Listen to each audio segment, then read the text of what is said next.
Hey everyone, welcome back to the All Views and Mares on That podcast. I'm your host, Brian. Today I welcome a very special guest. We got Brend, Al Jelly. How you doing, brother? Doing good, brother. How you been? Not too bad. And actually, this is actually probably the funniest band name I stumbled upon so far here, too. Just to be honest, he's part of the band Spamicidal. Jelly. Woo woo! Woo woo. What's up there, band of podcasts? Not too bad. Actually, how you been recently? What's new? Oh man, what's new? Wow, that's a big question. Well, we're opening up for Green Jelly October 25th at the Forge in Joliet, Illinois, and then we get back into the studio and get back into more writing music, which I like to keep us busy as much as I can, and shows every month. So the writing process and getting into the studio process tends to fall into the winter time, which the older we get, our bones hate a little bit more and more each day. But that's just part of the process, man. You got to take what you can get, and so far that's what's going on right now. That's good to hear. I was going to say, hopefully it's a democratic process, what you guys do. So, at least they keep it informed. So, Sure, it's okay. maybe. I mean, it's of course it's as democratic as it possibly can be. It's a lot better than the ones in DC. So, Well, I mean, let's be real. Everything is a lot better than those at DC. fair enough. Yeah. All right. That's cool. So, I guess you guys done any new shows yet? Because I guess what part of the world are you guys hailing from? We are from the Chicagoland area in Joliet. What state are we in? Is this Nebraska? Illinois. That's the one. What have we done recently? Oh man, I mean, after a while they all tend to blend together, and then you get tired. We've done a few festivals. We did one mid September, late September, called the Celebration. And what it is a majority of us in the band are all in active recovery, alcohol, drugs, all that stuff, when you're in your 20s. So we put that on. We had our local radio station there. We had all kinds of resources, people with Narcan, people supporting everything that we got going on. We also had people there with pamphlets from our local outreach programs. I'm sorry, I'm still on my 8th cup of coffee. Bear with me.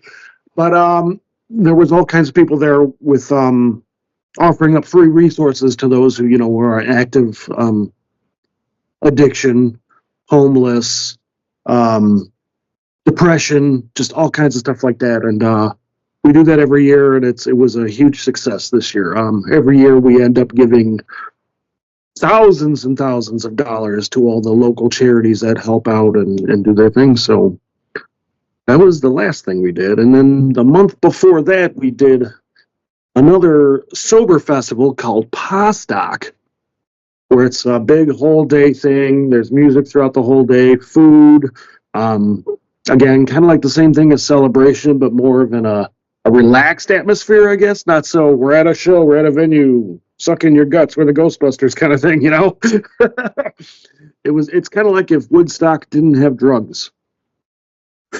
But it was a blast. And then, there's various random shows leading up to all that. And then what I'm hoping will be the last one of the season this October 25th at the Forge, and then back into the studio. Man, first off, Thank you. Thank you very much. No, let's hear your Elvis impression. That was pretty good. I was gonna say, can you do an Elvis impression? I think I can do an Elvis impression. Hold on, I grew up listening to Elvis, so I'm not that old. He was already dead by the time I was aware. But Well, yeah. All right, here we go. Thank you very much. There you go. That was poor. Hey, don't worry about it. Hey, we're meant to have fun on here too. We always like to make fun of each other, so it's all good. But Right on. all right, but jokes aside, thank you for what you're doing out there, mate. It really does mean a lot. And also, Sorry, go ahead, man. I was going to say a special shout out to one of my friends, Nate. He's with his own group, Bond of Iniquity. he's also from the Chicago area too. Oh, okay, right on. So, Very cool. I'll have to search out that band and give them a like and give them a shout out. all right. I messaged you it afterwards too. But I guess were you gonna say something before I? Sorry for so rudely interrupted. Totally fine. Totally fine. The celebration show just takes a toll. Because the idea is to stop the addiction and stop the suicide and all that stuff. We get a backdrop that comes with us. And it's a huge, big venue. I don't know if you've ever seen pictures or anything at the Forge or whatever, but it's a gigantic venue. And the entire backdrop is filled with faces of people that we've lost in the past year. And it keeps growing and growing. So fighting the good fight, yes. Always a plus. Thank you for that. Fight him till he can't, as the Anthrax album would go, yeah. So I mean, that's it. That's it. You gotta do what you gotta do. that's for sure. All right. But thank you again. Thank you. I guess you got your own little story to share there. It's going to be going to jump between both funny, and then we're going to get serious at sometimes here too. But I like to try to keep it as lighthearted as I can because that's just who I am. But when people ask about that, it's like, pull up the tie. Let me get my serious face on. But back to being silly now. Thank God for coffee. that's for sure. All right. To get to elaborate more on the music and everything else that you do here in just a moment here, Brend. But first off, welcome you to my podcast right here.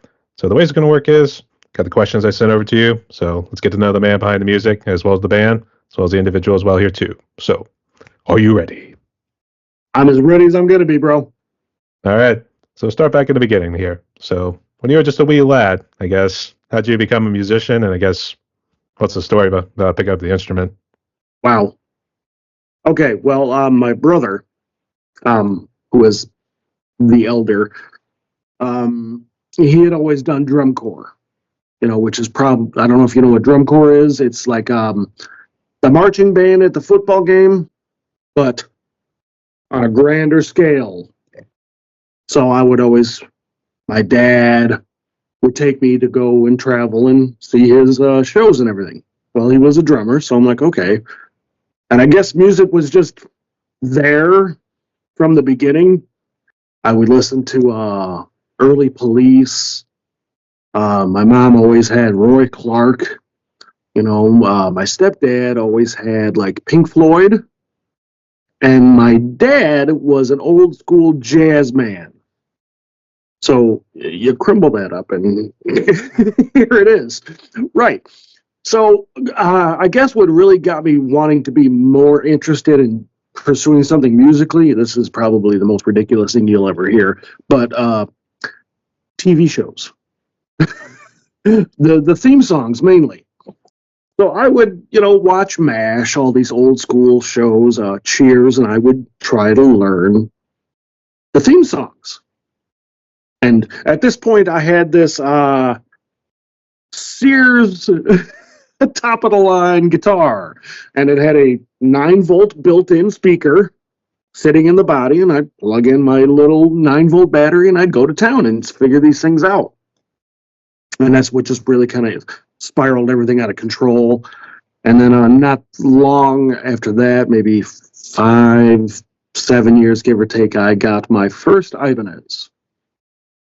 And that was it. And then it just band after band after band after band after band. It was just madness. And didn't realize that I had quite an ear for music. But only in a sense that, and this was early on, so I was stubborn. I wanted to do what I wanted to do. I was, in all these bands, metal bands. I was in cover bands. I was actually in a southern country rock band, believe it or not, called Hillbilly Rickshaw. Classic stuff right there. But I played bass on that one. But that's another story for another time. So I'm learning these theme songs as I'm getting older and older and older. King of the Hill, the theme song for that. Beavis and Butthead. I mean, it goes on and on. Aqua Teen Hunger Force. Metalocalypse.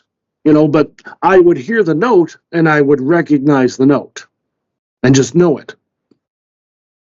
I discovered myself as being more of an evolutionist than an elitist. So as music was progressing as times went on, I was forced to go along with it to be able to push myself. So one day I'm sitting, and this was, you couldn't just look up tabs. You couldn't just look up, well, how does he play this? Nobody had really gotten that far in depth with YouTube. YouTube had already been out, but I was actually watching YouTube. That's funny. And Brendan Small comes up, and he's showing you how to play the opening theme song to Metalocalypse. What? Come on! All right. So I'm watching it, and I'm looking at him, and he's talking through it and doing all this stuff, and he goes, "You know what? I'm not going to hold your hand," and just tore into it. I'm like, okay. So after about 10 minutes, I'm ripping the opening theme song to Metalocalypse. I'm like, what? But it didn't sound right. Like, what is going on? It sounds off. Different tunings. So I'm discovering different tunings, and things just go on and on and on. Next thing you know, it's, I'm in a band called Spamicidal Jelly. And that's a whole wild story there too. But basically TV and cartoons just kind of escalated my musical journey, and to this day I still write music to horror movies and cartoons. That's pretty cool. Actually, that's the one time we want to yell at the parents, be like, see, cartoons and TV were good for something. I have been saying this for years, my friend. Saying it for years. But that's how that came about, and it's like it's a constant uphill, but not like I'm pushing a boulder up a mountain. It's just like the way my brain works. I'm constantly pushing myself, so I'm looking for more cartoons. I'm looking for scarier movies. What is going to drive me to this point that's going to go, I have a number one hit? And I've yet to write a music to The Exorcist, because that is the one that I can't watch alone. It scares the piss out of me. Mommy, that'll do you. I did a drum cover and actually included a little skit from The Exorcist in it. That's when she turns her head, the whole 360. Nope. That's when I'm okay. We're putting on Bob's Burgers right now. That's it. Okay. The level of fear that movie takes me to is just intense, and I have been chasing that fear dragon for years, trying to find some way to watch this movie and not be terrified and actually get inspired to make music from. It has become the bane of my existence, Brian. It's literally going to be the end of me. It's going to be on my tombstone. He never got to finish that music by watching Exorcist. This is my life, my friend. Yeah. Actually, it'd be a nice little epitaph for you right there, too. So, yeah. I wouldn't be surprised if that's how it turns out. I have not seen it yet. Actually, my mom went to go see it with, her mother way back in the day when it, originally came out. Yeah. Needless to say, you could probably guess what happened. So. Oh, yeah. They actually, I was going to say, they talked about some bad omens that actually happened when that movie came out, too. Oh, man, there were so many. Okay, so the director, okay, I've got good trivia on this. Well, not really trivia, just a bit of history. To do the, when they're in the room and Reagan's on the bed and you see their breath freezing, right? To do that, the director got 2 industrial-sized air conditioners, like the ones you see on the top of warehouses, these huge ones, right? And put them in the room. Literally put them in the room and turned them on full blast. That's how that was, they didn't have all this CGI then, And the part where Reagan is constantly sitting up and falling back, right? They had a machine that would do that. And to this day, it has messed up her back. Right. So everything that you see when Reagan's mom is thrown to the ground and you see her kind of like do one of these as she's on the ground, that messed up her back. Now, the very final scene where he's giving last rites to his fallen priest, that look on his face, they had to keep doing take after take after take after take because he wasn't getting it right. They weren't feeling it or something. The director goes up to that actor, cracks someone right in the face. I mean, as hard as he could, he slapped the shit out of him and says, okay, go do the scene. And that crying and whimpering and shaking, that was real because he just got slapped in the face by the director. This is my life. I'm like loaded with stupid knowledge of movies because that's just how I do things. I was like, man, you should start a fan fiction page. So yeah. Don't even do that. Don't even get that in my head. Actually, What I almost figure out. who was the director? Who was the director for Exorcist? Because I know Stanley Kubrick was a bit of a character. You're killing me now. See, now you got me. Friedkin. William Friedkin, that was the writer. I didn't look it up. You got to look it up because now it's bothering me. We'll see. I think it's probably like one of those renowned ones here too. But I guess while we wait, I'll look it up here too. But I guess in the meantime, tell us a little bit about Spamicidal jelly. So you said it was kind of a funny story about how you joined. So I guess is there a short version to it, or is it kind of a long story? We'll give it a summary because it is a bit of a long story. I will start off by saying booze and drugs. There's the how it began. And I don't know, we were sitting around my apartment, the bass player, the singer, and this was at the height of MySpace, 2006, give or take. And I just looked at him and like, hey, you're a singer, you're a bass player, I'm a guitarist, let's start a band. So we started a band. And it was supposed to be just like an acoustic metal kind of thing. Like we didn't have a traditional drummer. Our drummer was just a percussionist who banged on some congas, and I played an acoustic. And that was it. And then, as evolution does, we're now on the cusp of some type of core genre. I'm not really sure what you call it. I don't know. I don't like to be put in a box musically because then I'll change it up. But yeah, 2006, like I said, just lots of booze, lots of drugs, lots of boredom in a small town trying to figure out what we want to do with ourselves. Story of most people's lives, yeah. So, yeah. I mean, that's kind of how early 20s. That's kind of how. What do we do? I don't know. You want some Jack and weed or pills or something? I mean, that's kind of how it was. And then give me that guitar. Okay, cool. We should call ourselves Spamicidal Jelly because we love suicidal tendencies and green jelly.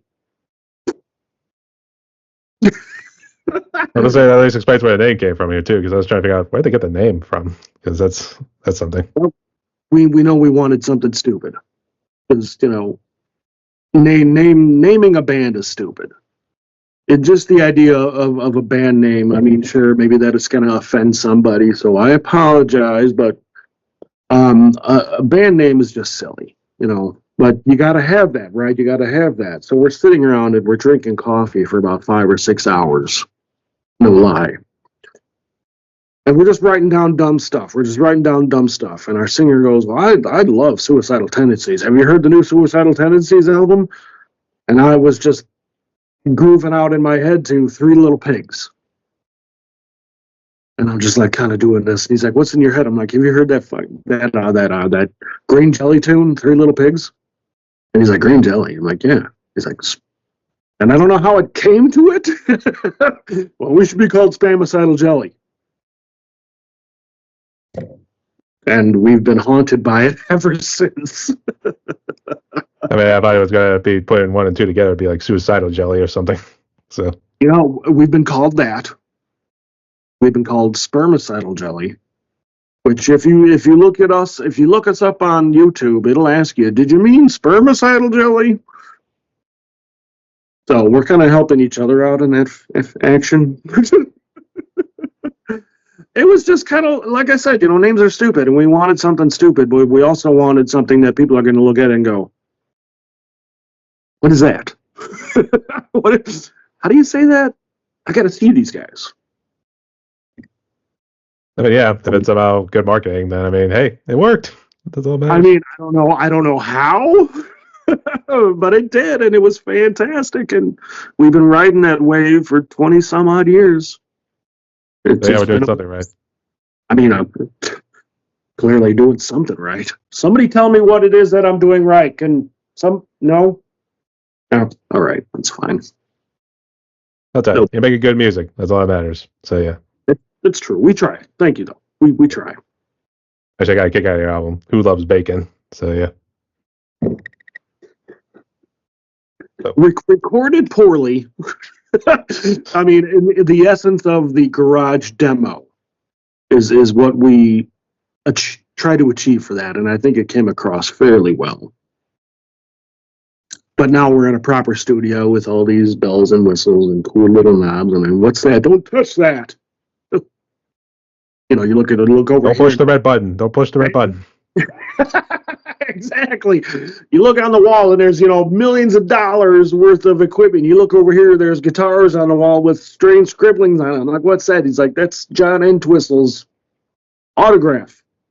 And it's a cream colored Rickenbacker. Just like, oh, come on. So, it's quite a shock to the system to go from, recording in your basement to some high-end studio, and you're not sure how the hell you're going to pay for it. You guys to be working some overtime, man. So I'm going to be owing this for the rest of my life. My kids are going to have to pay a little bit of the bill after I'm gone, but worth it because it's a good time. I get to be in the studio with my best friends. Me and the singer have been doing this for 20 years. So, I can't imagine being in there without him. So. That's good. And just real quick, I did find out it was directed by William Friedkin, or however you pronounce it. Friedkin. Okay, yeah, I thought he was the one who penned the book, but no, he was the director. Okay, yeah. Yep. Call it. I'll tell you what, those directors, they were merciless back in the day. I heard about Stanley Kubrick and the whole thing with like Clockwork Orange, and I think even I remember all the other movies he did because I know Full Metal Jacket. There was another one he had Gunnery Sergeant Hartman like repeat that whole scene again in the opening model.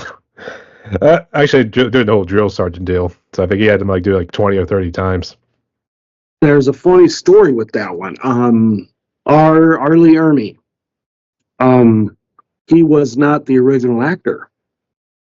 He was I believe I don't want to say a coordinator, but he was the one who was helping the actor. This is how you got to do it. So Kubrick has seen him like showing the actor, like, this is how you got to do it. You got to get in their face. And immediately Kubrick goes, you're out. And you're in. And R. Lee Ermey being a Marine sergeant, that was literally how he was. So that's, iconic role. They still didn't get an award for it. How about that, right? That was ripped off, yeah. So, yeah, awesome dude nonetheless, here too. Would have been nice to met him too. It's just a shame we lost him too. I didn't actually know this, but he actually was in Rocket Power. He actually was the guy who was the real buffed lifeguard. Yes. Yes. Oh man, I've gone down a rabbit hole with so many actors. He was actually, I don't know if you're familiar with the show House.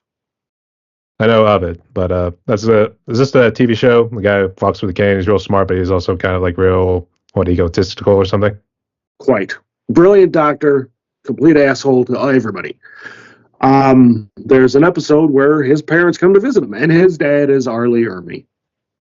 So you just see all these weird, like, oh, I recognize him. He was the drill sergeant in Full Metal Jacket. Like every time you've seen him in anything else, you're like, oh, hey. And then, oh, wait, do you remember when he did this? And then you end up doing like 6 Degrees of Kevin Bacon trying to, wasn't he in a movie with this? And then complete. I have gone to practice and we have talked about this. Hey, you remember that movie? And then, we're like on a rant for like 30 minutes. Don't we have a show coming up? We got to figure out the set list. let's go have a cigarette. Oh, fuck. All right. Take 5. So yeah. And then my drummer gets irritated. You know, can we just get through the set first? All right. It's always 1, something. 2, 3, 4. So yeah. I mean, seriously. Like, he'll just, like, sit down. Are you guys ready? Okay, man, let me tune for a minute. Okay. Just real quick for the audience, can you just say what the current lineup is? Okay, right now we got yours truly, Brend Al Jelly on guitar. Then we have Otto Al Jelly on the bass. Then we have J Al Jelly on the vocals. Russ Al Jelly on the keyboards. And Enforce Al Jelly on the drums. Everyone's a jelly. So yeah. Everybody's a jelly. It's kind of the thing. Everybody's normal day life, they tend to use their real names. No, Brend Al Jelly is my real name. So this is just how I am. And that's a whole nother story how those names came about too. That's like a whole, like, spend an hour explaining how that came about. May have to have me on another day and we'll get into more in-depth, a deep dive into the jellies. I was like, we did a concert with all the jellies. We got Jelly Roll, then we got you guys. Then who else was there? Green Jelly, yeah. And then who else? Who was another one? Oh God. You're putting me on the spot again. Not too sure. I didn't think there was any other ones. I thought there was just those 3, unless there was anyone named Grape Jelly. I think there was another one somewhere. I'm not sure. I don't remember. See, now you can see that. That's all I'm going to be thinking about now. It's like who directed The Exorcist. That's all good though, but nonetheless, it'd be nice getting you 3 on one stage. So that'd be nice. That actually would be kind of cool. It's a Jelly Roll. That might have to be in next year's next year's. I might have to work on that. I'm going to try and figure that out. I got a guy who books shows with Green Jelly and Jelly Roll, actually. So I might have to be like, what if we do a jelly triple threat? It'll probably blow people's minds. I'm sure that the Jelly Roll crowd probably wouldn't be too happy about me and Green Jelly. But that would be It's okay. We're trying to have fun here. So yeah. Yeah, that would be a really fun show. It would be. All right. Yeah, you talked about that. Talked about your music a little bit here too. So I guess talk about your influences here too. So you're the rhythm guitarist, or do you also do some leads from time to time? Yeah, I do some leads. Mainly just kind of. I mean, if a song asks for a lead, it's going to be there. My influences. Oh my goodness. Well, I mean, let's do the obvious ones. Jimi Hendrix, of course. The late great Eddie Van Halen. Jesus Christ. Tim Salt of Clutch. Pepper Keenan for sure. James Hetfield. Tosin Abasi is probably my top one right now.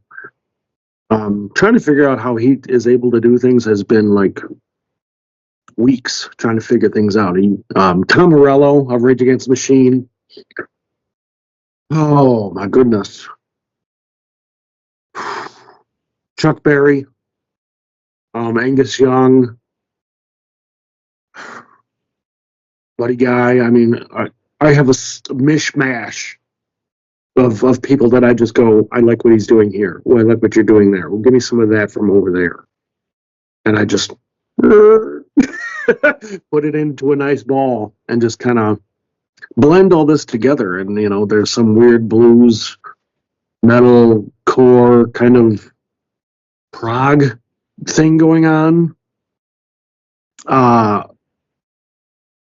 And like I said, I just take little bits. Tosin, he does this selective picking thing. He does this hybrid picking, and he also does the double thump. So I've been working on that with my 8-string, getting that figured out, and I do this the tapping thing, and then I add a thump to it. So I'm kind of like, let me get a little bit of both of these and put them together and see what happens. And it's pretty wild to come up with. Like when I'm running through like a C major 7 scale, and I'm just doing a hybrid picking where I'm running the scale and then picking a little bit with my pinky. I'm like, oh, how did that happen? And then doing this cool C at 9 little run, and then putting some tappings on the 12 through it. I'm like, holy cow! How did between Tom Morello and Tosin Abasi, those two have been just the top notch. As far as modern guitarists go for me, right? I mean, especially, and Javier Reyes, the other guitarist for Animals as Leaders. I mean, if you're familiar with Animals as Leaders, you know Tosin Abasi. And if you know Tosin Abasi, you know the other two that are with him, Matt Garska and Javier Reyes. And for another guitarist to play with him, you better know what you're doing. you need to be on par. And then you watch Tosin, and he's just over there doing his thing, and then every now and again he looks over at Javier, and he's just like, it ain't no thing. I'm like, how the hell do you two just do this perfectly? Well, thank you, YouTube, for allowing me to find out how you do it. So that's kind of where I'm at now, guitar-wise, trying to get away from what has become the standard metal. You know, give me something that's going to make some cool noises that people are going to go, what is that? Don't worry about it. Just bang your head. Just bang your head and thank me later. So that'll deal you. I mean, yeah. Call me tomorrow and let me know how your bang over is. Yeah. I would say that was actually the first time I actually heard about Tosin and Javier, because I'm not too big into Animals as Leaders. I heard a couple of their songs. I think their most recent one was called Monomyth. And I'd say, yeah, it was pretty good. I actually had no idea it was just instrumental songs. They're like the Joe Satriani's of like a progressive sort of metal whenever you think about it. Yeah. There was a guitar clinic that I had found, and this was early on in Animals as Leaders. And he was running through one of their songs, and afterwards he was having, taking questions, and somebody goes, "What planet are you from?" He was just doing these things that nobody had thought of doing. So he was like Steve Vai, Joe Satriani, all these other guys that were ahead of their time. He has now reached that point where I'm the Babe Ruth. I need another Babe Ruth to come with me. So yeah, when you're watching them and you're not sure who to look at, but yeah, Monomyth, I'll start from their first album and go through everything and not skip a song. Monomyth has just become that album. Parisia it's like everything is loaded with some type of new thing, new element, new kind of the textures are just warm and fuzzy, like a nice blanket. And then all of a sudden it just rips into this metal thing, and you're like, what is happening? And you're throwing off your blanket, you're covering yourself in Vaseline, and running up and down the street screaming for candy and Taco Bell. I'll say, I think I have to go easy on the coffee there, mate. So. Shit. But need a new one. He has another one prepared. I'm always prepared, my friend. That's good. I'm always prepared. That's good. And actually, the funny thing with Tom Morello is I always thought he turned his guitar into like a turntable whenever you think about it too, like the way he played. Seriously. The first time I heard Rage, the first album actually, I was just like, okay, he uses a what is it? What is that? Is that a phaser? Is that a flanger? What's going on? It sounds really cool. I'm like, okay, I've never heard somebody just use a flanger in normal rhythms. I'm like, listen to it. Then I'm hearing some of his noises that I'm like, what is going on? Kind of like the same thing with Tosin. And of course, this was in the 90s. So I'm like, what is he doing? How do you do that? How do you do that? And of course, me being who I am, I tried to find videos and all these other things of him playing live and trying to figure out what he's doing. Well, he's just scratching his hands over the strings, but he has a toggle switch. He's got the bridge pickup and the neck pickup. Well, one of the pickups has a volume separate from the main volume, and he turns that one down, so it's almost acting like a kill switch. So when you're scratching your hands on the strings, right, it sounds like a record, but if you're killing it, it's goofy as hell. But yeah, he redesigned deconstructed the guitar and said, no, I'm going to do this. This is what I want to do. And genius. Definitely in my top 5. I'd say revolutionized is probably the right word whenever you think about it. I mean, no doubt. He took that and said, oh, okay. At a time where people are playing 7 strings and low tunings, I'm going to go keep a 6 string and just use my toggle switch and make it be obnoxious.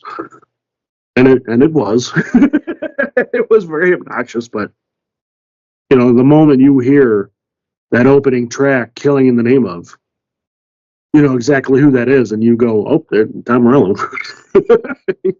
Tim Y2K, you know Zach De La Roca, all of them. You're like, oh yeah, that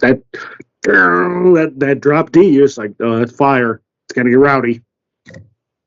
Which I would say I started hearing a little bit more of the bass, which I guess I don't know if he's doing like 4 notes, like you just strum across like the whole bass like that. It might have been 3. I think with that opening riff, that big boom, I think Tim Comerford, I think he's hitting a big power chord on it with that low drop on it. So it's, you're getting that low end, but then you can hear in it like when like I think he's hitting a power on it. So it's just, again, the textures, and then not as fuzzy or as warm, more raw, kind of like a bag, but equally aggressive and just mean. I mean, the tone that Tim Comerford got out of his bass from a Fender. How do you do that? I don't know if it was a jazz or if it was a P bass. I hope I don't get verbally attacked on comments once this is posted if people hear it. But I mean, people have been chasing that tone for years now. It was so thick and nasty and everything on it. So I'm gonna put him on my list too. Just his tone wise, Tim Comerford was just a beast. It leads right to the dun dun dun dun dun dun dun dun dun. The cowbell. Is that what it was? I thought he was doing rim shots. That's what I thought he was doing. No, he had the drummer, and I apologized. I can't remember his name. He had 2 different size cowbells. First one, doo, doo, doo, doo, doo, doo. What? Got a fever. Apparently, and hey, that's probably a good cure for it too. So, right? Yeah, hey, made a killer song out of it too. Even though I think the funny thing was like the lyrics. It was literally I think only like 4 lines, just saying like over and over again in that song. Yep, that's all it was, and an anthem. Quite the anthem. I mean, say what you will about politics, believe what you want to do, about politics, and vote however you want to vote. I don't give a shit about any of that. But when that came out and he was just repeating that line, you're like, what is he saying? Oh. And you're like, oh, wait a minute. This is some serious shit here. To this day, I mean, the resonance that song, incredible. That's for sure. That was. But I will. There you go. I'm good. Yeah, go ahead. I'm Sorry. good. All right. I was gonna say last one, just in terms of Rage Against the Machine. I still love No Shelter. Oh my God! There'll be no shelter here. Holy cow! Godzilla, pure motherfucking filler. Get your eyes off the real killer. God damn it, bro! I'm gonna have to. Oh, I'm rocking that shit later. That's for sure. I gotta tear down my pool. I'm gonna blast some No Shelter when I do it. Some of the easiest riffs right there. Right? I mean, it just, and then, Tim's just, I mean, just easy as shit. But mean. I mean, like, and Zach is just like, no, there'll be no shelter here. I'm like, oh my God. Oh. Trade your history for a VCR. Whoo, dude. Bring it. Yeah. Bring it. Yeah. Thank you for that one. I am blasting I am blasting Rage all day today. All right, we'll save it for later though too. But I would say the only thing that was a little tough about the slide for the bass part, it was always a slide like right there. So unfortunately, Yeah, unless you like work your fingers really well, it gets kind of annoying and then it starts to hurt after a while. I'm not sure what he was doing. I was he like doing like a, because I was like doing boom, right? And the slide was on the high part, so he had to be doing like a thumb and finger kind of. God, I can hear it. I'm like, that was one of those things where it probably shouldn't have worked, but it did. I want to say I think I was trying it back in the day because I do a little bass, but I haven't touched it in a little bit a while. But outside drumming too. But Right I think it was like don't. I think it was like he hit the note twice and then he would slide up, then maybe like slide back. I want to say something like that. Just so fierce. That everything in their catalog. And do you remember when People of the Sun was being played? Oh, off of was it Evil Empire? Evil Empire, yeah, that was the opening track. That one just like I was like, what? And it started off, and Tom Morello's just doing this pick scrape on the strings. And like, what are you doing? What is that? How do you do that?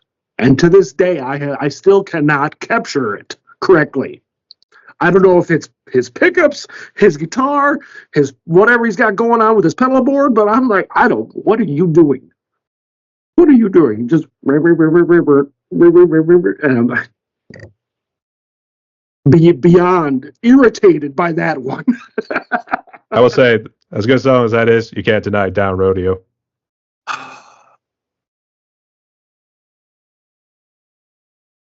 I think that is one of those songs where it's like, if you're gonna blast Rage, even if you got Rage on the background, or if you curated your own Spotify playlist loaded with 80s new metal, 80s, 90s new metal, 90s, 2000s, and Rodeo isn't on there, you're not I think it's a federal crime. You can't call yourself a Rage fan. And just two notes, right? Do do do do, and then Tom Morello's just just making this weird noise. And then Zach's like, I'm rolling down Rodeo with a shotgun. These people ain't seen a brown man since their grandparents bought one. Like every time you hear that, you want to do two things. You want to punch your best friend right in the mouth, and then you want to laugh your ass off because that little toot toot toot toot toot is just, it shouldn't be there, and it shouldn't work, but it works so well, and it's just such an angry song. And yeah, that's. Every time I hear it's weird too because it actually starts off like that sort of happy chord progression, I guess, whatever he was playing there. It starts off and then also gets into the Rage sort of style that you know him for. Oh, so, yeah. Oh dude. you got me going down this rabbit hole now. Now I'm thinking, what was the name of it? Wake Up. Oh, and at the end of it, wake up! Oh my God! I mean, everything they've done, everything. I mean, I will have to put the stop at where they started doing those Renegade the Funk, that sort of deal. Thank you. I think that was at their tail end where they thought that, we don't know what to do. Let's just the studio, we're contractually obligated to put out another album. Let's just do some covers and some garbage. And they peacefully walked away, and every once in a great while, they will share the stage, do the thing. And it's fantastic. To this day, I'm angry at myself that I've never had a chance to see Rage live. So, thank you for taking me down that rabbit hole. By accident, so sorry, but no, don't ever touch that. Fantastic. I actually do have a Rage Against the Machine poster in my room right there. It's a Yes, you should. oh yeah, it's a little bit fuzzy, but I don't know what kind of camera they were using, but you could tell it's them, and they're just having a blast, just doing the music, that whole deal. So, Yeah, hell yeah. all right. I'm sorry to take you down this rabbit hole here too. I don't know how dark this sort of period was, but during COVID, I guess, how bad was COVID for you, family, and I guess also friends, and then music wise? It wasn't. It wasn't bad. It was the aftermath that got bad. We decided, since everything was shut down, everybody was grinding to a halt. We decided we weren't going to stop until somebody physically told us you need to stop, which nobody ever did. So we put on our own music festival. Music is freedom. We did it in What would you tell me? Yeah, that whole deal. That was kind of what it was. That was kind of the essence of what Spamicidal jelly really stood for. Was just a freedom to do whatever you want, and damn with the consequences. So we put on this music festival right in my drummer's backyard. We built a stage. We got a PA. We invited all our friends, and we treated it like a music festival. $5 to get in. We have food. We have drinks. We have beer. There's going to be acoustic acts in the morning, cover bands, afternoon, original rock metal acts throughout the rest of the night. The place was packed. I mean, you're right. Nobody caught COVID. Glad for that one. Nobody got sick. Thank God. Yeah, right. But we didn't stop. There was like one or two places venue wise that were still open, that were still willing to do it as long as followed proper protocol, wore your masks and everything and all that stuff. But yeah, we didn't stop. The aftermath is what hit us the most. There were so many venues that closed up, that just shut their doors down. And in our area, there is very, very few places that will play original music, let alone original metal music, let alone original obscure, strange metal. So for us to be who we were, yeah, it was the aftermath, because places just went, oh, COVID shut us down. We couldn't afford to keep up the rent, whatever, this and that. I'm like, oh, great. That was a great place to play. And then you're like, oh, there's this other place. Hey, we're this, I send emails. We're this, we do this. We have this many. We got this. Here's our music. Here's our page. Do. Oh, we only do cover music. Oh, yeah. Okay, that's fine. And so many of those it became the thing, and I developed a disdain for cover bands. And I hate to say it because I have a lot of friends out there that are in cover bands. And for those that are going to be hearing this, I apologize. I was in a cover band. I've been in several cover bands. But because of that, there was such a rift. There was a struggle. And I was just like, I cannot stand a cover band. I cannot stand a tribute band. I can't. They're out there packing the places. And good for them. They're doing the thing. And they're asking for like $1,000 to $3,000 a night. And they're paying it. Bars are playing it. No problem. Got you. How are they paying it? Well, they're bringing in the people. They're doing it. They're playing for 3 hours. 3 hours, huh? Okay. So I set up a show with 4 bands, each one playing 45 minutes to an hour. That's your whole night. You're just going to give us the door. Yeah, and then we have to split that? I see what it is. I see. I got your number. So a lot of these places just went, oh, we used to do original music, but COVID kind of ruined us, so we got to bring in the people. Okay. So yeah, it put such a sour taste in my mouth. But yeah, I mean, COVID, we didn't stop. It was just, like I said, the aftermath is just kind of what ruined it, because a lot of places just couldn't maintain. I see. Yeah, it's unfortunate too because in other interviews, there have been people who have said like tribute and cover bands are pretty much on the rise there too, and they were saying like even before COVID, like the music scene seemed to be downward trajectory, and COVID just seemed like shoot to rock bottom in a metaphorical way of saying. So I guess yours is pretty legit. It is legit, and even now after all this time, that COVID's still around, yeah, but it's just like catching a cold now. Vaccines, this, whatever people have developed a natural immune system to fight it off. And let me say, first off, apologies to those who have lost family members to COVID. I'm not trying to downplay that. But even still, a lot of the music scene is struggling to maintain. I don't know if it's because of COVID. I'm like, well, we're kind of well past that big scare of everything being shut down, aren't we? What's going on? You can't get people out to the shows as much as you could. So a lot of these places that I'm contacting that we play on the regular, like, hey, we're coming back next year. Give me a date.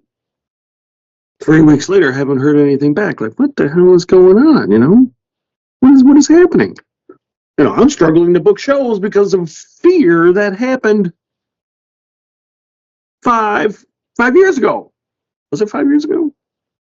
Technically, it started in 2020, so it's technically 4. So. Technically 4. Okay, so 4 years ago.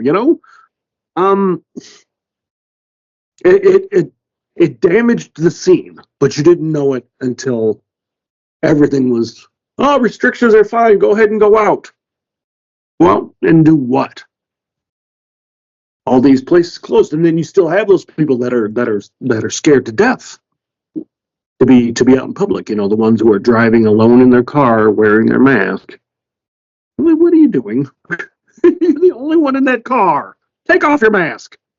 But yeah, it was afterwards that we witnessed the shit rolling downhill. We got a little bit on us, but we're pushing through it, and there's probably still going to be aftermath from 4 years ago, 3 years ago, 2 years ago, and all that stuff. It's probably still going to be, there'll probably be another pandemic of something else, virus X, however it is. There's always going to be something. Influenza A, polio is back. I can't be caged up. I have to go outside and do things, But we've been striving as best as we can. So That's good to hear. I guess, did you get sick with COVID? Were you and your family okay?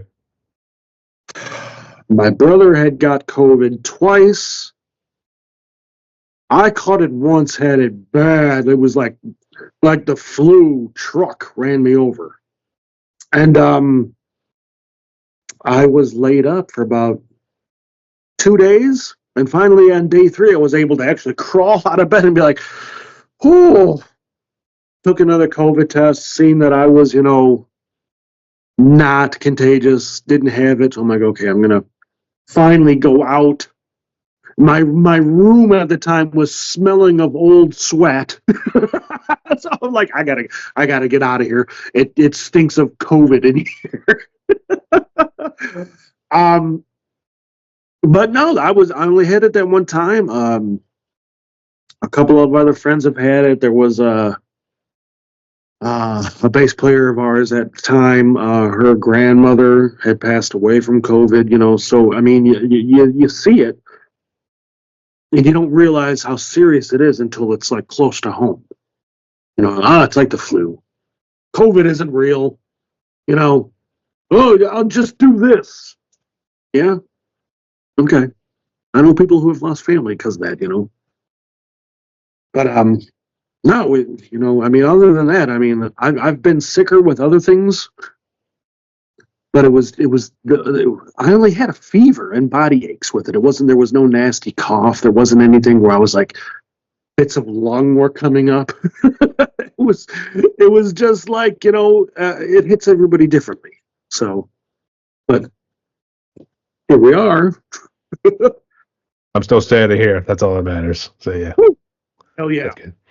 I would say mine, unfortunately, this is what happens when you're bar hopping on Broadway, as I'm sure you can probably attest. So me and my dad, we had gotten it too, and I tried hopping on my drum set. I just couldn't do it. I mean, it was more the fatigue, if anything, there too. But I did have the fever, and it felt like a little bit of the stuffiness and like what you sometimes get with a cold or a flu. So that much really sucked. And I actually tried those Paxlovid pills. Which, Oh boy. Did those help? it felt like it did. I mean, hey, it cured it, so it did something. Okay. So Yeah, take that as a win. that's all that matters. Yeah. I'm still here. So There was some lingering, like after I was starting to feel better. There was like that fatigue, like you had said that. Like there was just a little afterwards. I'm like, man, like you felt really drained. Like just like overly tired. I'm like, man, I need to sleep, even though I slept for like 2 days straight. But again, still standing. that's good to hear. And blessings to you, family, and then also your bandmates there too. So it's good to have you guys around here. Thank you. Thank you very much. No worries. Thank you very much. Thank you very much. There we go. There's the Elvis again. That was just as bad as the first one. I'm not doing Elvis anymore. You can't ask me to do Elvis anymore. All right, fair enough. I would say we jiggy like Elvis though. Gotta do the whole thing with the legs. I'll have to make a video and I'll send it to you. Right. But you gotta do Tutti Frutti. That's what you gotta do. Tutti Frutti. That'll do. I don't know that my hips would allow me to do such movements. I'm no spring chicken anymore, Brian. I don't know if you can see these grays in here. I'm not in my 20s anymore. I'm not in my 30s anymore. How about that one? Yeah. I think the facial hair though makes you look older though too. So I mean that's probably the bad thing there. Yeah. But nonetheless, thank you for being around here, mate. It's good to have you. So thank you. It's good to have you too, brother. All right. So moving on to the next question here, I guess. Talk about the gear that you guys use. So I guess what did you guys use whenever you did also the DIY in your basement when you did the first album? Oh wow. Okay. Okay, so the majority of us are all family men, right? Kids, wives, girlfriends, or stuff, and with that stuff comes bills.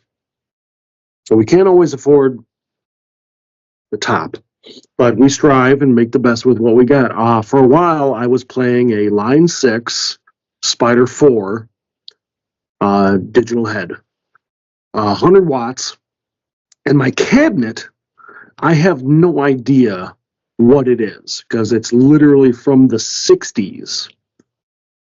There's no name on it, no name, and it weighs a metric ton, like a literal metric ton, like it's, and it's got this covering on it that if you put your hand on it, it's like instant, just rubs your knuckles raw. But there's no recession for the handles. So it's just got the handles just sticking out the sides, and when you carry it, it's just constantly rubbing on your knuckles. The casters are literally disintegrating. So I've recently upgraded my gear. I got a Bugera 333XL Infinium tube, and I have been quenching my thirst for guitars rather aggressively. I have my signature 8-string multi-scale guitar. Then I have my RGD Ibanez and my RGM Ibanez. And I just recently got a RG, some letter and numbers, 8-string Ibanez, standard scale, which is weird to go back to. Are you familiar with fan-fretted guitars at all? Not a whole lot, no. Okay, so what it is, your lower end strings, the fretboard is longer. usually about 27.5 to 28 inches, give or take.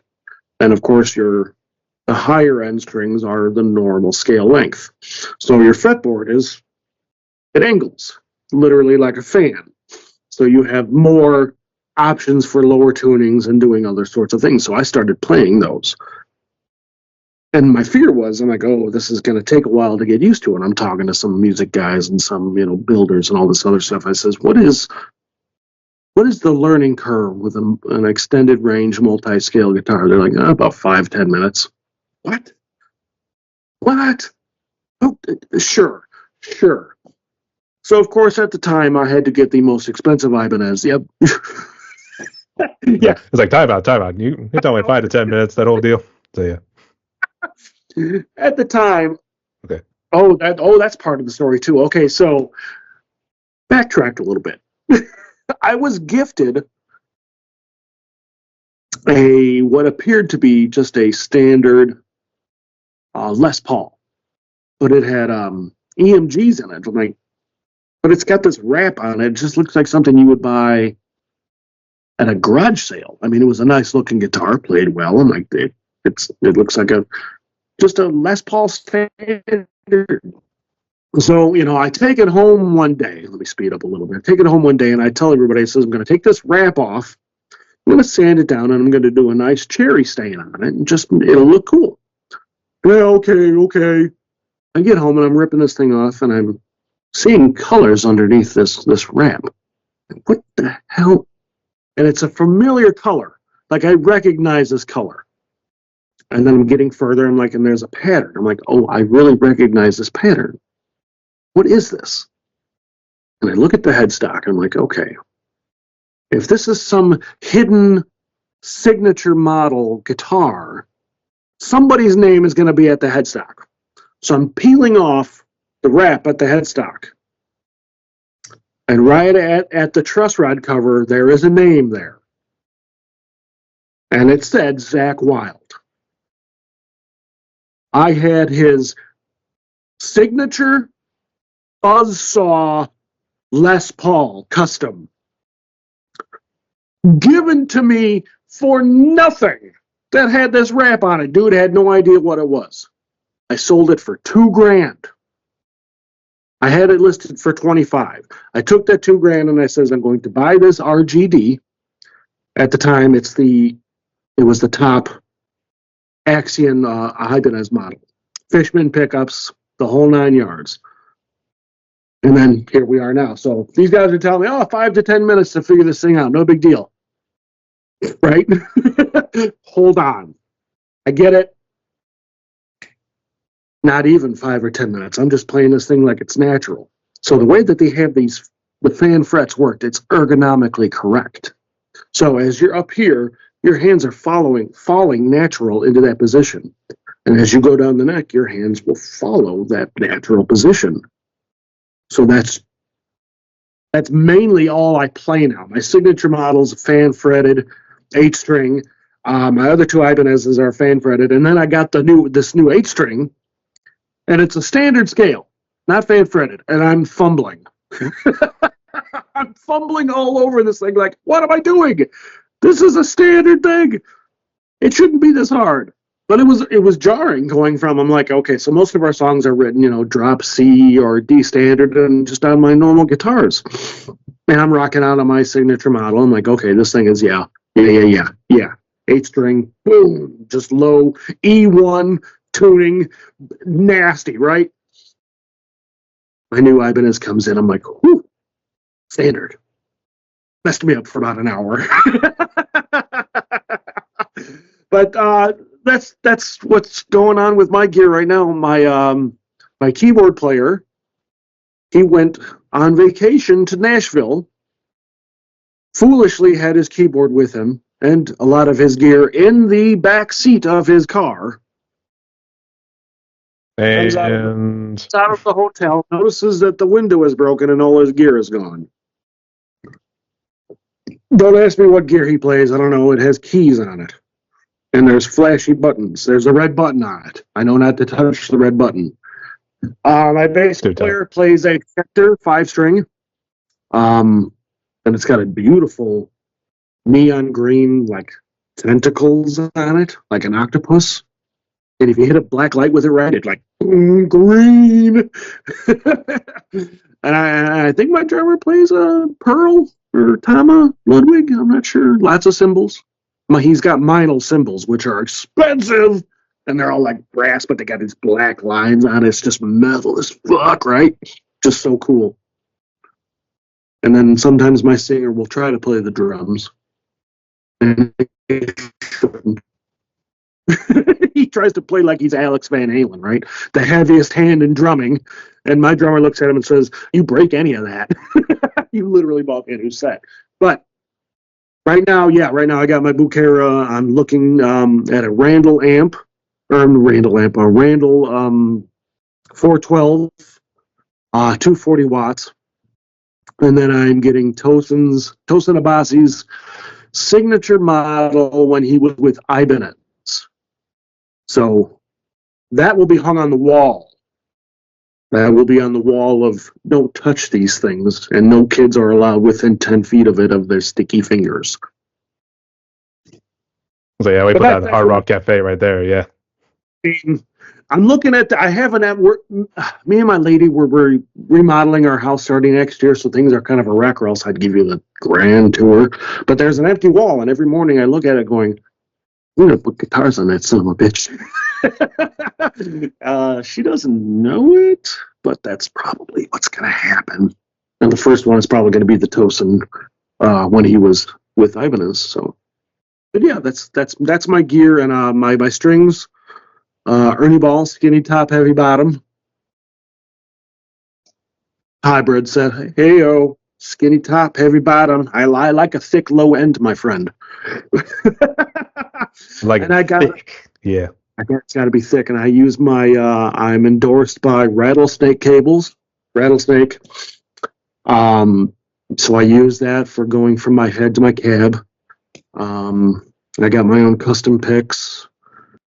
I usually got my face on it, or a middle finger, or a pentagram. I used to have.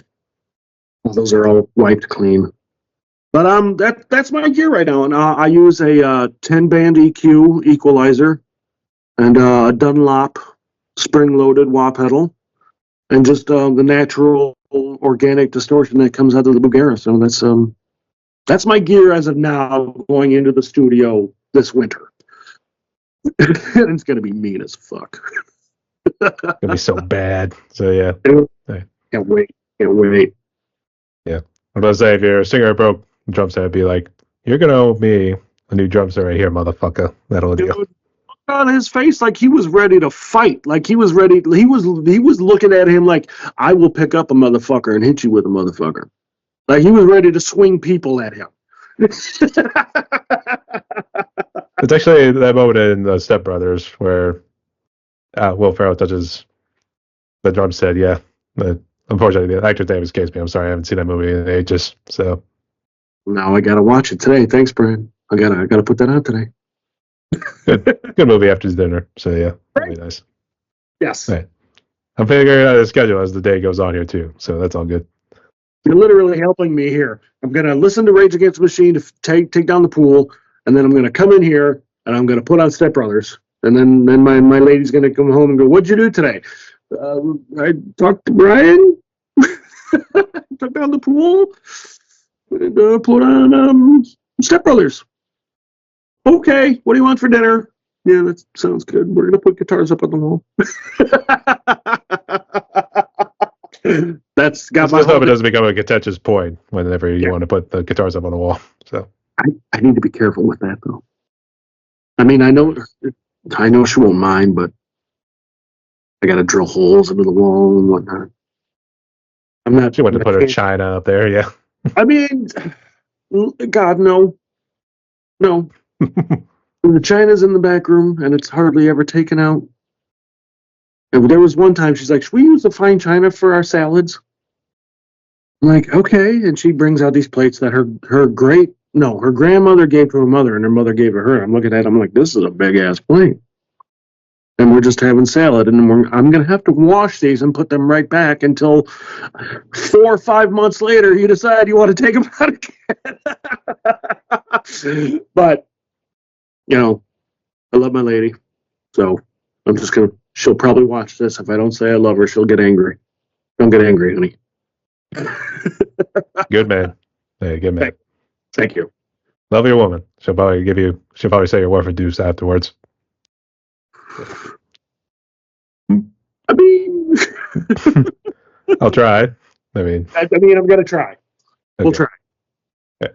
Moving on here to the next one, I guess. Do you do anything with the writing process in terms of lyrics, or is it just mainly your singer that does all the vocals and lyrics? No. I can't write a lyric to save my life. I'm horrible at it. I am not a lyricist. I can generally, when it comes into the writing process, I'll go down in my studio and I'll just come up with something, and I'll sit there and I'll work on it, and I let the music kind of tell me where it's going to go. What's come up with the opening riff. I'm like, okay, what's next? And I'll play along with it. I'm like, oh, okay. Finish the song. Well, finish the whole of the song. Not the meat and potatoes. Here's the skin. So I send it off to them, and if they agree, let's work on it. Okay, cool. And then what we do is we spend an entire practice working on the lyrics, getting a rhythm and all that stuff. But yeah, I can't. That is all my singer. I can't do any of that. Not my cup of tea, my friend. There probably be more F words than there are. Profanity, yeah. That'll deal, yeah. Yeah. That just needs to be a thing anyways, but no, I let the guitar, the bass, the drums, keys, when I'm in my studio, that's my lyrics. And then my singer will interpret as such, and sometimes it's something stupid. Yeah. My lyrics are my fingers. That's how it is. Yeah. Sometimes it's something dumb that he'll, we have a song, Beaver Chili for the Bears game. Bears. Yeah, literally that's the name of the song. So at the time, my drummer, he was coming home, and he hit a beaver with his Cadillac. So he took the beaver to a butcher and ground it up. And then we made chili and watched the Bears in the Super Bowl. And I said, I was going to say, you grinded up his parents and made him into chili. That'll do. Yeah. So I'm like, I have a song. And that was 20 years ago. And it's still in our set today. And I hate it. I shouldn't say that because it's one of our most nastiest songs, but it's, that's sometimes songs are stupid. But those like took like Cannibal Corpse's lyrics and like just made it into a funny sort of story instead of a killing sort of horror movie. I mean, a black comedy, maybe, yeah.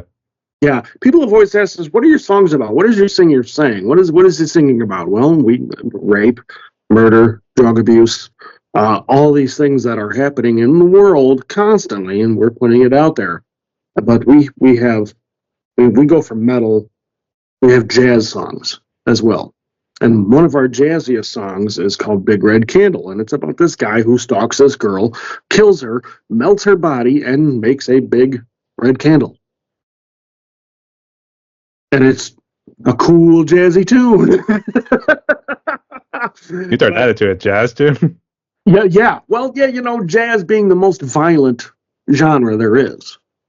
You think about all that schooling you got to do to be able to do that stuff. Lee Rettenauer, John Petrucci, Chick Corea. I mean, you don't just walk up to a piano and go, "I'm going to play jazz," and then you're going from 7/4 timing to 6/3 to 9/16 timings to 3/4, all in one song, and they're 20 minutes long. I mean, that's violence.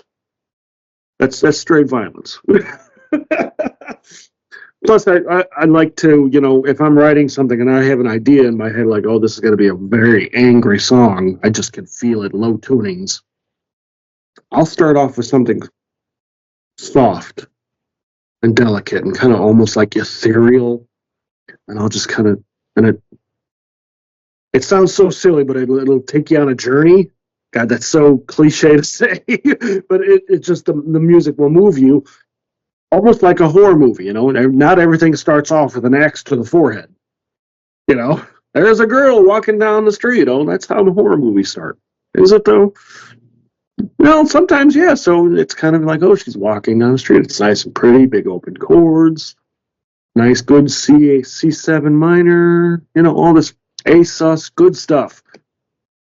And then it just takes a turn for the worst, and it's just blast beats and just straight violence. You know, sometimes you don't need to be as fast to be as violent. You know, so was always one of the things that I try to do when I'm writing something. I don't try to think of the obvious.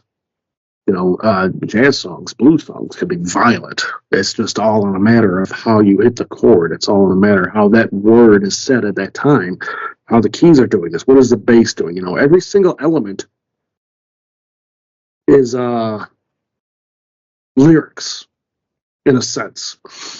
So the bass is doing this vocal harmony, the drums are doing these harmonies, and everything is doing this harmonies. And you know, you wouldn't think that it all comes together in some weird fashion, but it works. And it just happened to be a jazz song. This is really strange. And you know, I wrote a sock hop song called Death Machine, and it's your cliche, you know, do do do do do do do do do do, you know, like kind of like Earth Angel. That's kind of what it is, and it's about this guy. He kills this broad, and literally Ed Geins her. Puts the skin on. Wears her head as a helmet. You know, all these things. I want to rub my fingers through your guts because they feel like velvet. That's one of the literal lyrics in the song. And it's this beautiful, airy kind of, you know, you're singing, you're dancing with your girl, and then it just gets real pretty and beautiful harmonic solo going on to it. Then it gets heavier at the end, but you don't really realize that it's probably one of the most violent songs you've ever heard because the music is telling it in a lovely, calming manner. If I say fuck, obviously it's a violent word, but if I say it calmly, obviously there's no violent intent behind it. If I'm screaming it, obviously you know that there needs to be low tunings behind that. So I always try to keep that in mind when I'm writing something. Try not to make it obvious. Don't you know, follow the box that music comes in. Make it a triangle. Make it a tetrahedron. You know, totally just rework the whole idea. I think I see where the icidal actually comes from in Spamicidal, to be honest. So, yeah, a little bit. I mean, geez, I didn't think we were going that far here, too. I mean, I understood because we were talking earlier about some of the charities you guys were doing in terms of like people overcoming addiction, that sort of stuff. So, do you guys talk about that sort of stuff? Is that normally the songs they want you to play, like at those sort of events? We do have, you know, you can musically see where we were in our lives at the time, and you can see, you know, there you can hear us in our addiction. Stinger was hooked on heroin. I was pills and booze, you know, and you know, at the time, you know, we were like, we don't hit the stage until we're drunk as shit because we're better that way. Nobody's better that way. But when you're drunk, you think you're better that way, right? So that's who we were. And then as we progressed, and we're like, you know, we got to get well. You know, everybody found a way to get free from it, you know, and got better lives and everything, you know, for our kids and everything like that, for our loved ones. And you can hear the music change with the lyrics and the writing style and the way the music goes. We have a song called Fight Song. It's our closer, and that we, no matter where we're at, we invite everybody out in the crowd to come up on stage with us. The song is about overcoming the addiction, staring your demons down in the mirror, and, you know, just a big F you. I'm going to show you that I'm better than that. And everybody's up on stage, everybody's living it, everybody's a part of it. And it's a very surreal moment to really see the very first song we wrote, we were all drunk and high as shit. To where we are now writing songs and we're all sober as shit. There was a time when I thought for sure I would not be able to write a song unless I was high on something and watching cartoons. The only way I can write a song is if there's some type of horror movie on, some type of cartoons, and I'm drinking a big old bottle of whiskey and I got a plate full of pills. You know, that's how it, you know, we were rock and rollers. That's rock and roll. Sex, drugs, rock and roll, right? We literally lived it. But now, you hear the music that's going on now, it's like, from beginning to end, it's one big story of overcoming something. And it's pretty incredible to hear, even on the inside. It's incredible to watch, too. I imagine, yeah. And I guess, first off, congratulations on being sober here. I guess, how many years has it been? Okay. You're asking me to math.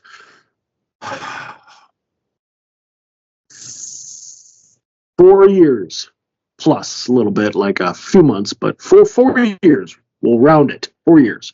Okay. Thank you. 4 years. That doesn't seem like a lot, but let me tell you, to change the way you have to think and then function as an adult, that's a long time, my friend. That's a long time. But my singer is 8 years clean, 7 or 8 years clean. My keyboard player, more years than that. I can't remember. But yeah, we found the right people. Or I should say everybody else found the right people. And I saw that path and I says, this is what I need to do. And I woke up one day and just says, I'm done drinking. No meetings. No rehab. And never looked back. Everybody's like, how the hell do you do that? I go, I don't know. How do you do that? How do you go to a place and, talk about God and all this other stuff in front of people who have sold their babies for meth? How do you do that? It's crazy, but we got to that space. And it's been incredible. I see. Maybe not going that far, but I don't know how it really goes in the drug world. So, but actually, I would say this could kind of tie with the next question here in terms of challenges. So I guess first off, what sort of challenges do you face these days being a musician? And then if you want to talk about the challenges you faced with your addiction, kind of get to this point, I guess, go ahead. Wow. Okay. Challenges. The only challenge that I've already gone into my addiction enough, so I'll spare everybody else from that story again. The challenge that I'm having the most right now is just trying to maintain a relevance, and try to maintain modernity, be modern when trying not to be as modern as to the point to where you're losing a bit of the old school flavor. You know what I mean? Try to be something fresh, but also, wow, I remember when they wrote that song.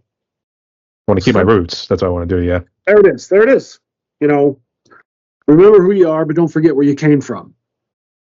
I think that's just always been a challenge too, is just, trying to push myself to a level to where I'm constantly learning something. There's always something for me to learn. Nice and simple little story right there. That one's short and sweet. Yeah. I guess in terms of music too, I guess what challenges do you face? Is it kind of like just mainly bringing everyone together and doing the music all at once? Or I guess is it kind of like marketing and I guess maybe some sort of finance? That is an interesting question. As far as the music goes, I'll present the skin of the song, like I had said from the studio. I will present it, and I says, okay, let's pick this apart. sometimes it works, sometimes it doesn't. If it, then I'll go, okay, what if we change the speed? What if we add some more gallops? What if there's tabs? Trying to add more flavor. The whole of a song. That is a challenge in itself. Finances. I have managed to financially support this band off of Facebook. We have reached a point to where we're monetized, and that money goes right into the till and supplies us with merch. And I have a guy on the outside who helps me with some merch things that we can't do, but I do.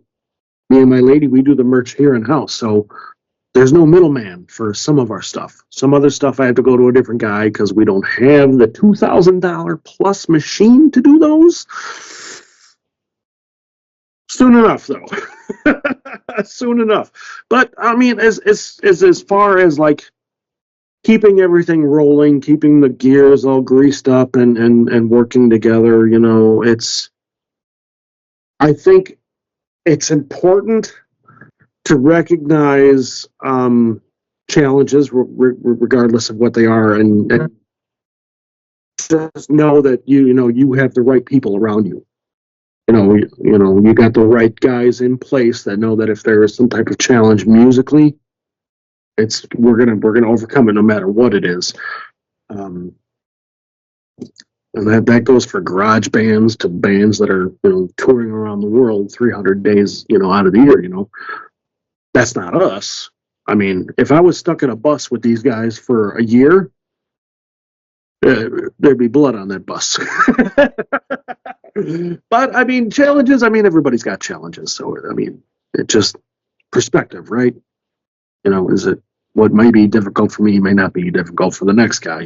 I thrive on chaos. I love the idea that we live in an imperfect world, and to understand that you alone can't do it. Use it. And that's kind of how I just kind of I run the band page. I handle the merch, as well as a friend of mine who helps me with merch too. And then my lady helps with us doing the shirts, and she and another girl are at the merch booth selling stuff. I'm always making sure that I'm days ahead. Don't worry about what you're doing today. Worry about what's going to happen in a couple of days. What's going on there? Don't worry about here. What challenge is up there? And stay ahead of it.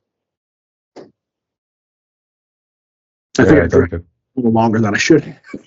Yeah. Hey, if you need a sip, you can take a sip right now here too, because actually leading into the next one right here. Because first off, what social media are you guys on? We're on Facebook, obviously, and we are on Instagram right now. So there's like 3 other different Spamicidal jelly pages. You forget passwords.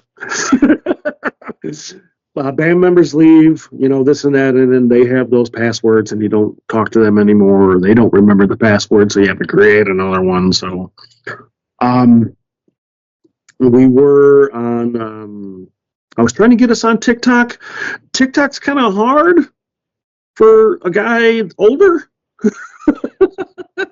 It's more of a kid's thing, but I'm mainly just Facebook and Instagram. I mean, that's just where we are right now. Facebook, we got a majority of our fans. So,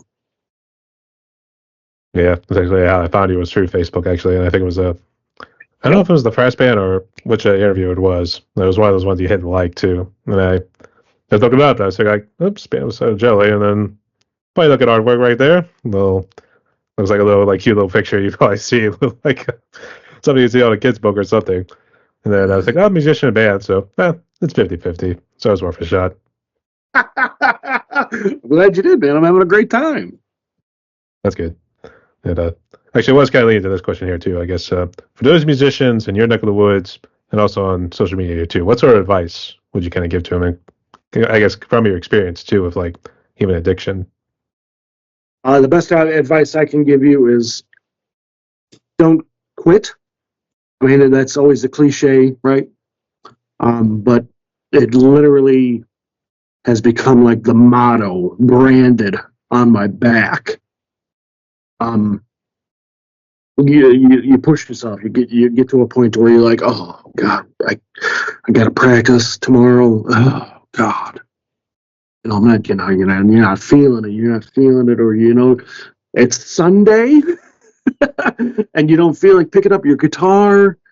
And it just the challenges, the struggles, the addictions. There's always going to be something. There's always a bump in the road. There's always that speed bump. There's always, your parents are going, why can't you just play in a cover band? Why can't you just do this? Oh, you should probably get rid of those tattoos. They look ridiculous. There's always going to be somebody screaming in your ear. If it's your dream to be a musician, even if it's just playing your local bar for the rest of your life, making $300 every weekend or whatever, playing somebody else's songs in a cover band or tribute band, no matter what it is, just don't give up. Don't quit, and push yourself to be the best that you can be. Don't try to be me. Don't try to be Tosin. Don't try to be Eddie Van Halen. Those guys already exist. Be the best you that you can be. Well, and he's passed on, unfortunately. So, unfortunately, his brother still carries his memory. So, yeah. He can never be replaced. That's true, yeah. And, what I do miss? I really wish I did get to see Van Halen live, even if it was not when they were probably... Obviously, I was a 90s kid here, too, so obviously David Lee Roth was already out of it. I think it was Sammy for, maybe a few years, and then I think he left maybe before, the 2000s. Or might have been 98. I think he might have left in 98. And they brought in whoever it was for Van Halen 3. Gary Sharon. Gary Sharon, yeah. Garbage. It was worth a try. So, I mean, hey, you got to do something. So, see, don't quit. They didn't quit. That was the lowest point in their career was right there. They kept going. They kept doing their thing. That is, I mean, even stricken with cancer. Eddie Van Halen, he still kept going until he couldn't do it anymore. And his not doing it anymore was literally his untimely death. But that legacy that he left behind, I mean, kids today, I see them, posting videos of them playing Eruption. Like, you weren't even around for that. How do you know this? How do you know that? How are you able to do that? Instinct. I mean, kind of, right? Actually, the joke was, he unfortunately passed away just when he was eligible for Social Security. So. Oh, fuck. So, yeah. But jokes aside, he was a great guitar player there too. So maybe he had some little trouble off the stage because I think there was always something with him, Roth, maybe some Sammy issues too. But yeah, they still talk about that. They still talk about that. Sammy still fires out, and David Lee Roth, Diamond Dave, will still fire off. There's two types of people in the world: those who prefer Sammy and those who prefer David. I just want Eddie.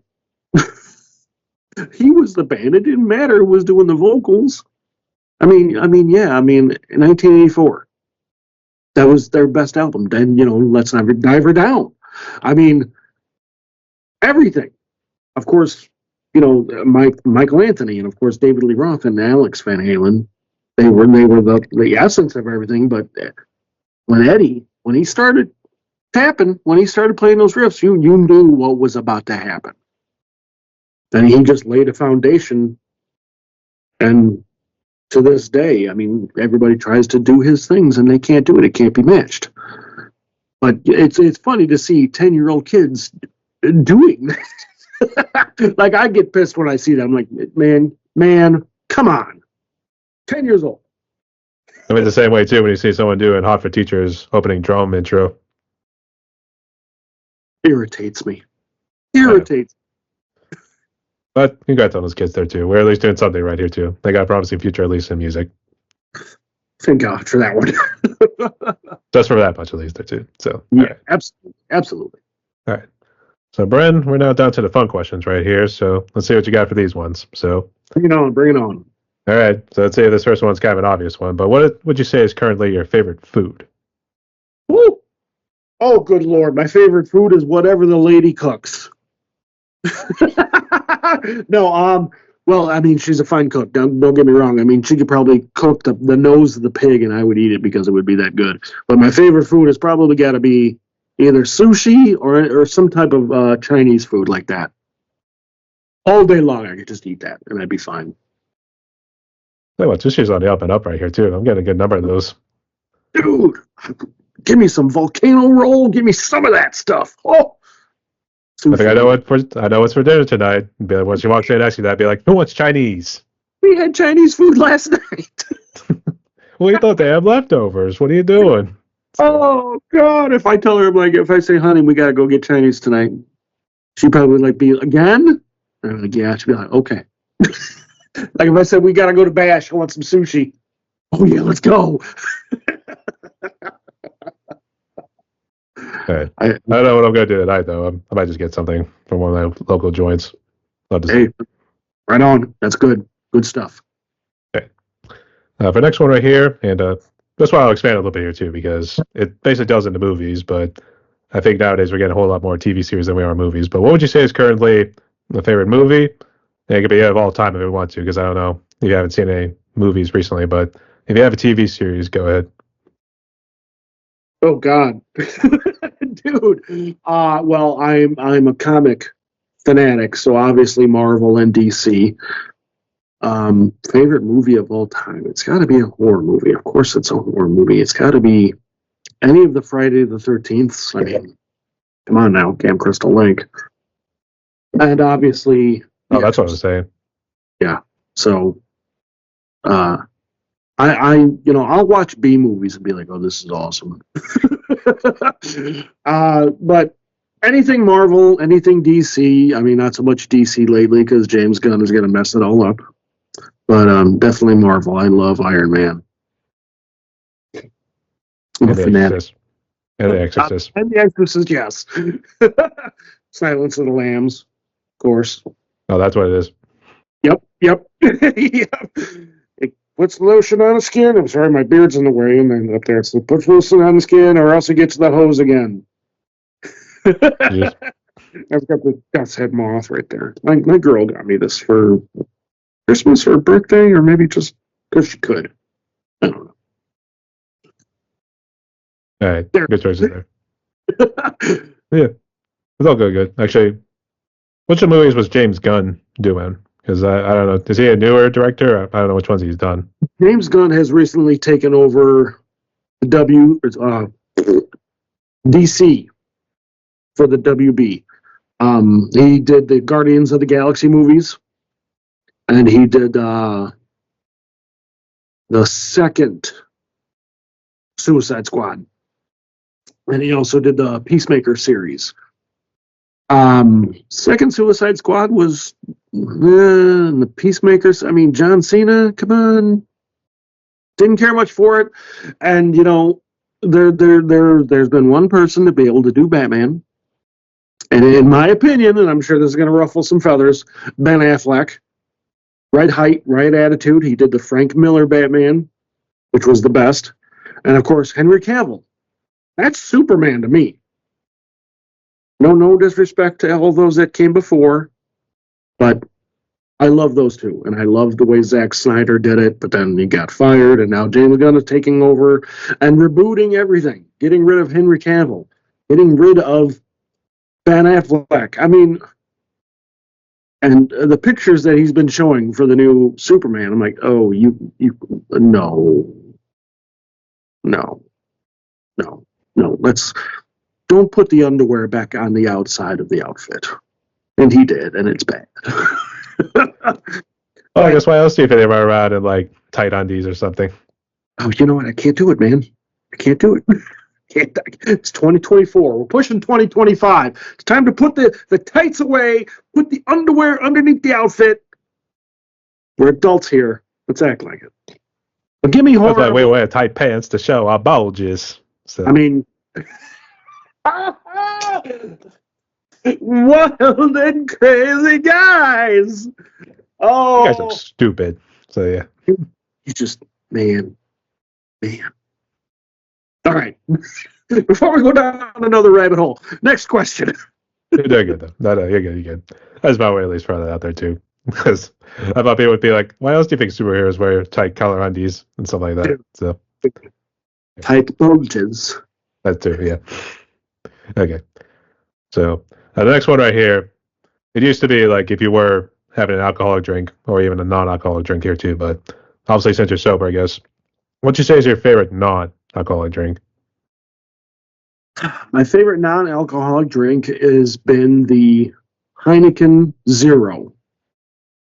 Yes, I will still indulge in the taste of a beer as long as it is an absolute zero. When I was a beer drinker, PBR all day long, $3 for a big one, good to go. I was broke, so I needed to get a beer. I'm sober now, but I still enjoyed the taste of a beer. So I've discovered that Heineken put out an absolute zero. I'm like, Heineken always tasted so skunky to me. This is going to taste like garbage, but I'm going to try it. So I tried it, and it just tasted like a PBR to me. I'm like, this is amazing. And it's no alcohol. This is the best of both worlds. And then sometimes me and my lady, we went out to a Gordon Ramsay restaurant for our anniversary, and we got some mocktails. So, she had a, what was it? One with the Clamato juice in it. It was a Bloody Mary. And I had like this ginger kind of drink and juice and whatnot, and it was just incredible. Like if anybody's got a mocktail, I'm all about it. All about it. But normally coffee or any type of zero sugar drink. What's that, man? Gordon Ramsay. That must have been a hole in the wall that night. Dude. Oh my God. Yeah. Okay. So if you ever have the opportunity to go to a Gordon Ramsay restaurant, do it. It is worth the money that I dropped, which, by the way, wasn't cheap. But the food, you'll never have anything better. Ever. It is just hands down. I would go back and I would drop that money over and over again. Just for the service, they were incredible, and the food is just incredible. Oh, I know. I ate at two of them actually. Nice, nice. Actually, they're both part of like trips that me and my parents actually take. So we ate one over in London. That's actually what I call the legit Gordon Ramsay. And we actually ate one over in Vegas. Oh, in New Paris. Is that the Hell's Kitchen? I think it is. It might have been. I honestly didn't really care, but I knew it was like walking through the tunnel of hell, for instance, just to walk through into the nice open area there. So yeah. Yes. But it was very good. It was very good, but man, that was such a hole in my dad's wallet that night. Oh, dude. But like I said, just so worth it. So worth it. They torture me. So yeah. Nice. But you're all right. It is totally worth it too. So that's off to Gordon Ramsay. Even though I think you should lower the price at some point. I hate to say what it's like with inflation these days. So I don't. Mm-hmm. It was painful. Mm-hmm. It was painful on the wallet, but it's like, yeah, it's worth it. Okay. And for the last of the fun questions right here, what would you say is currently your favorite song? And name one in the mainstream world. And if you got one from the independent indie community, go ahead. Fantastic. I will. Yes. Okay. Well, obviously, right now, the one song that I'm listening to the most. Holy cow! I'm doing a big deep dive on. Oh wow. Okay. Sleep Token has really rung a big bell in my ear. My singer introduced them to me 2 years ago, and I never really gave it much thought. And then just recently, I'm like, oh, okay. And just incredible. So anything that they do, probably Euclid is my favorite song by them. But then again, anything that you put on animals as leaders, I will just veg out. Monomyth, probably, then Catho. Oh boy, then Woven Web. It's definitely one of my favorites. Some indie artists. All right, I'm gonna drop a few here. Okay, so Anything by Invisible Cartoons. That's a band you should definitely look up. Invisible Cartoons. I played a show with them at Celebration, and dude, it's a whole show. It's a whole thing. It's a whole thing. And then Goat Belly, band Goat Belly. That's good rock and roll. Definitely check them out too. You got, let's see, a bunch of my buddies that just do some incredible music. I mean, of course, I'm drawing a blank right now. I feel so bad. The coffee, man. You gotta lay off the coffee. Yeah, maybe a little, maybe in a little bit. Now It's Dark. Female fronted, great band, great musicians. Their guitarist is just unbelievable, and their singer, she's got a great voice. They just recently put out a single not that long ago. I mean, man, I could literally just anything to push up my friends that are in bands. Like, I've met some of the greatest people in the world. Silence in Numbers. Do yourself a favor, look up Silence in Numbers. They're out of Wisconsin. Great people. And the band Elsewhere. His wife sings for the band Elsewhere. Two great, oh my God, incredible bands. Just some of the most aggressive and yet technically sound music locally, as far as I'm concerned, that there is.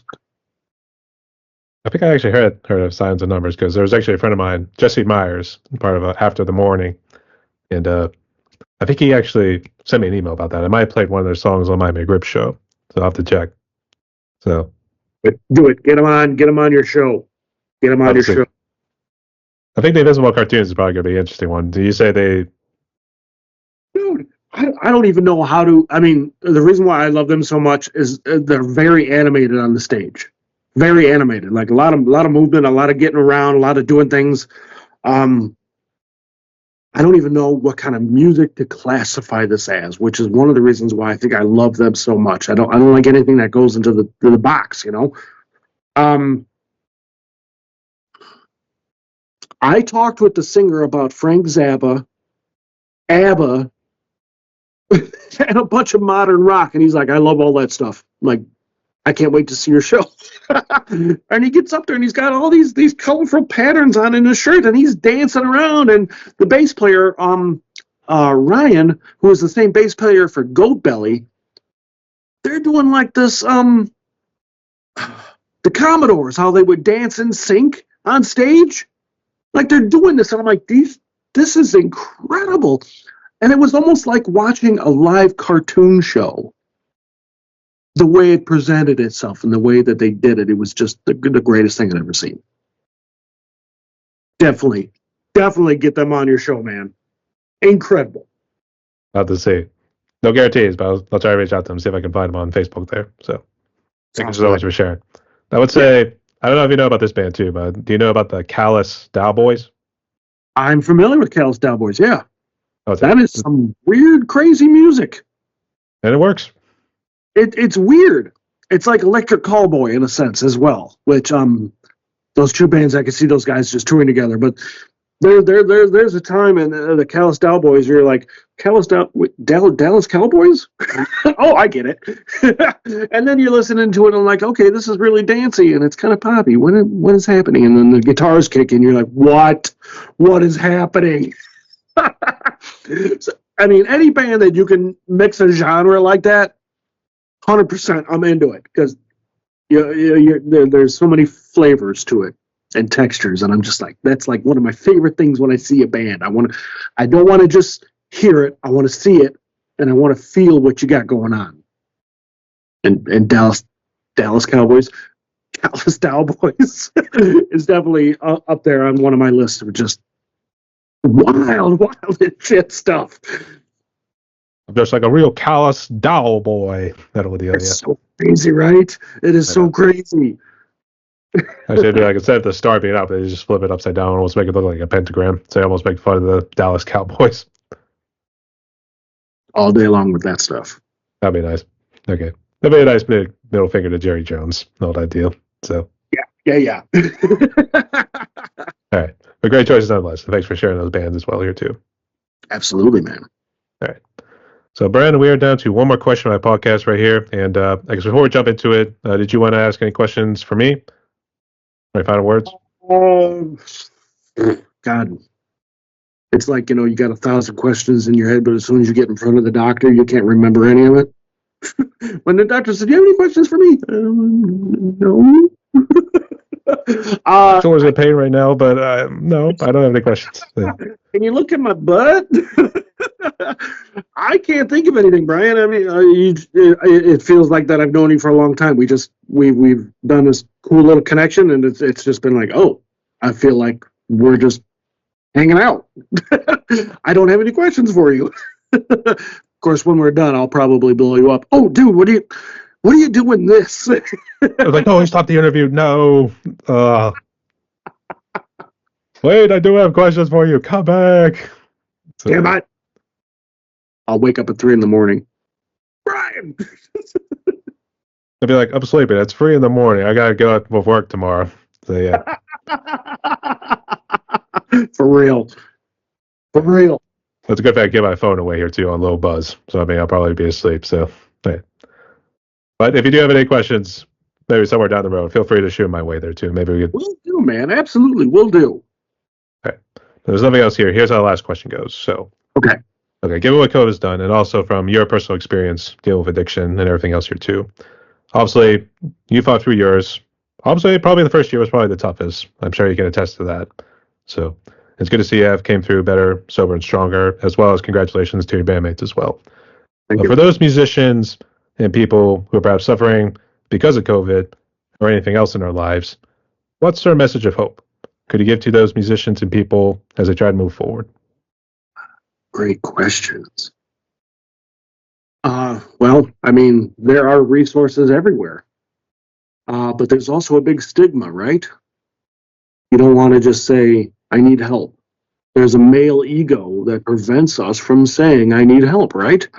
That's the most ridiculous thing I've ever heard in my life. One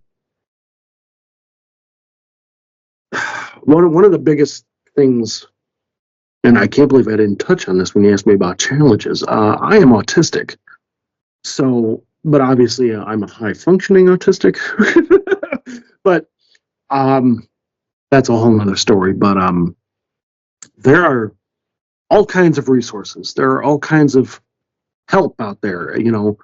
Facebook, Instagram, all these social platforms allow us to be faceless, which also makes it easy to say, I need help. This is my problem. I need help. Help me out. Can somebody come hang out with me? Can somebody, let's go do something together, right? Facebook also allows for those people to be cyberbullied. Oh, you're weak. You're a guy. You're not supposed to ask for help. You don't need directions to the mall. You know how to get there. Drink a beer. You're going to be fine. Come on. It's 2024. It's 2004. It's 1994. That should have never been a thing, right? It's a thing, unfortunately. Don't feel ashamed about having to ask for help about anything. The people that I know, okay, I had the opportunity to actually save a life. And it is something that resonates with me. A friend of mine, I won't give out her name, she literally called me up on Facebook Messenger in tears saying she was right outside her dealer's house looking to relapse. She was at the end of her rope. She was going to take as many as she could so she didn't have to worry about anything for the rest of that X amount of hours while she was still on this mud ball. I got in contact with my people. Reached out to my buddies, reached out to my singer, and I says, this person is on the phone with me right now, ready to call it a day, ready to clock out. Last day. At this point, I didn't know what resources to give to her myself. But I told her, I says, I will sit here on the phone with you until these people that I gave your information to reach out to you. And I contacted everybody and I said this, and she's just, bawling unbelievably. And my lady can attest to it because she was there the whole time. And, for a brief moment, I flashed back to all my drugs and all my drinking and all this stuff. And I remember the road that I took to get to where I was at here. Technically, everything that I've done, I shouldn't be the age that I am now.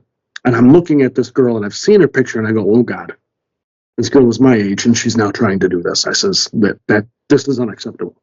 So I sat on the phone with her for about 20 minutes, and my singer's wife, because it was a woman, women, guys. I know that's stupid, but that's how they wanted to do it.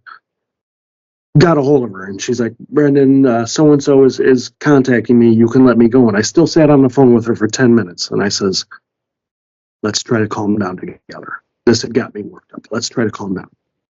And she got to a point where she set the phone down, and I heard her start her car up and drive away. And there was a big sigh of relief, and I went, okay. And she says, I'm good, I'm driving away, I'm going to go meet your friend. I says, okay, I'll talk to you later. And I think I've spoken to her 3 times. Excuse me. And she came to one of my shows and gave me a big hug. And I don't really reach out to her all that much because I know she's doing better. I know she doesn't need me, but I had told her every time that I've spoken to her, I says, I don't care what time it is. It doesn't matter. If you need to speak to somebody, whether it be those people that you met in recovery, or those people that you met at AA or NA or anybody else, I'm also here. I'm not going to talk to you like we're in a meeting. I'm not going to ask you, give me your name and I'm going to, hi. I will talk to you like a friend. And I think that's what she needed the most at the time.